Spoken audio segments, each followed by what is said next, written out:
कार्ले बौद्ध गुफाएं, इतिहास, महत्व एवं विशेषताएं। 1. इतिहास एवं निर्माण काल। स्थापना। कार्ले गुफाओं का निर्माण 2री शताब्दी ईसा पूर्व से 5वीं शताब्दी ईस्वी के बीच हुआ। सबसे प्राचीन गुफा चैत्यग्रह लगभग 160 ईसा पूर्व में बनी थी। शासक संरक्षण। इनके निर्माण में सातवाहन राजवंश और क्षत्रप शासकों जैसे क्षत्रप नहपान के दामाद उष्पदाता का योगदान था। अभिलेखों से पता चलता है कि व्यापारियों, यवन, यूनानी समुदाय और स्थानीय लोगों ने भी आर्थिक सहायता प्रदान की। उद्देश्य। ये गुफाएं बौद्ध भिक्षुओं के लिए ध्यान, प्रार्थना और आवास स्थल के रूप में बनाई गई थीं। यह प्राचीन व्यापार मार्ग अरब सागर से दक्कन के पठार तक पर स्थित थीं, जहां व्यापारी यात्रा के दौरान विश्राम करते थे। 2. ऐतिहासिक महत्व। धार्मिक केंद्र।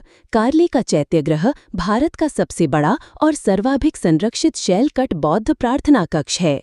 यह हीनयान बौद्ध परंपरा का प्रमुख केंद्र था। सांस्कृतिक संगम। गुफाओं के अभिलेखों और वास्तुकला में भारतीय, यूनानी और रोमन प्रभाव दिखाई देते हैं। यह उस काल के अंतर्राष्ट्रीय व्यापार एवं सांस्कृतिक आदान प्रदान को दर्शाता है। बौद्ध शिक्षा। यहाँ स्तूप पूजा और संघ के सामूहिक अनुष्ठान होते थे, जो बौद्ध धर्म के प्रारंभिक स्वरूप को प्रतिबिंबित करते हैं। 3. खोज एवं अध्ययन। आधुनिक खोज। गुफाओं का पहला व्यवस्थित अध्ययन 19वीं शताब्दी में ब्रिटिश पुरातत्ववेत्ताओं द्वारा किया गया। हालांकि स्थानीय लोगों को सदियों से इनकी जानकारी थी। प्रमुख दस्तावेज। 1820 के दशक में कैप्टन जेम्स मैके ने गुफाओं का विवरण लिखा, जिसके बाद 1853 में आर्कियोलॉजिकल सर्वे ऑफ इंडिया ने इन्हें संरक्षित स्मारक घोषित किया। 4. वास्तुशिल्प विशेषताएं। चैत्यग्रह गुफा क्रमांक 8। आयाम 124.3 फुट लंबाई गुणा 45.5 फुट चौड़ाई गुणा 46 फुट ऊंचाई। विशिष्ट तत्व। स्तंभ श्रृंखला। 15 जोड़े स्तंभों पर हाथियों, घोड़ों और शेरों की मूर्तियां बनी हैं।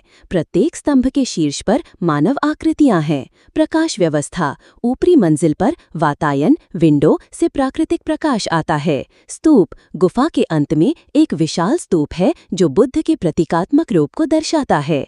तालिका। चैत्यग्रह की प्रमुख विशेषताएं। भाग। विवरण। प्रवेश द्वार 3 द्वार, 2 मंजिला संरचना, नक्काशीदार पैनलों कर बुद्ध और बोधिसत्वों की मूर्तियां। स्तंभ अभिलेख। ब्राह्मी लिपि में दानदाताओं के नाम, जैसे यवन यशवधनाना। बाहरी स्तंभ। 50 फुट ऊंचा अशोक स्तंभ जैसा स्तंभ, शीर्ष पर 4 शेरों की मूर्ति। अन्य गुफाएं। कुल 16 गुफाएं हैं, जिनमें 3 विहार आवासीय कक्ष शामिल हैं। ये सरल वास्तुकला में बने हैं और चैत्यग्रह की तुलना में कम अलंकृत हैं। बुद्ध की अस्थियों से संबंध।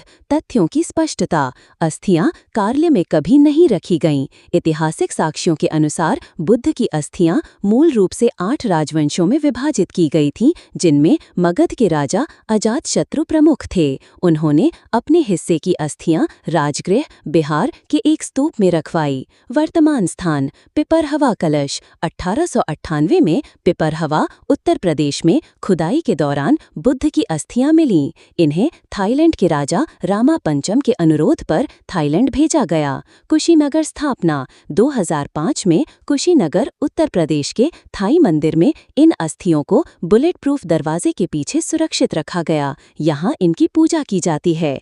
कार्ले का संबंध। कार्ले गुफा में केवल प्रतीकात्मक स्तूप है, जो बुद्ध के निर्वाण का प्रतीक है। यहाँ अभिलेख या ऐतिहासिक स्रोत में दानदाताओं के नाम का उल्लेख मिलता है। पिपरहवा कलश। 1. कार्ले गुफाएं अजंता एलोरा से संबंधित हैं। हालांकि सभी महाराष्ट्र में स्थित हैं, लेकिन कार्ले का निर्माण अजंता से 200 ईसा पूर्व से पहले हुआ था। एलोरा 600 ईस्वी में हिंदू जैन गुफाएं हैं, जबकि कार्ले विशुद्ध रूप से बौद्ध है। 2. गुफाओं तक कैसे पहुँचें। निकटतम शहर लोनावला मुंबई पुणे राजमार्ग से 11 किलोमीटर दूर। यात्रा सुझाव। प्रवेश शुल्क देकर गुफाएं देखी जा सकती हैं। निष्कर्ष, कार्ले गुफाएं प्राचीन भारत की वास्तुकला, बौद्ध धर्म और व्यापारिक इतिहास का अद्वितीय उदाहरण है। हालांकि यहाँ बुद्ध की अस्थियां कभी नहीं रखी गईं, लेकिन इसका चैत्यग्रह शिल्प कौशल और धार्मिक महत्व के कारण अद्वितीय है। अस्थियां वर्तमान में कुशीनगर के थाई मंदिर में सुरक्षित हैं, जहां इनकी पूजा की जाती है। गुफाओं का संरक्षण भारतीय पुरातत्व सर्वेक्षण द्वारा किया जाता है, जिससे यह ऐतिहासिक धरोहर सदियों तक जीवित रहेगी।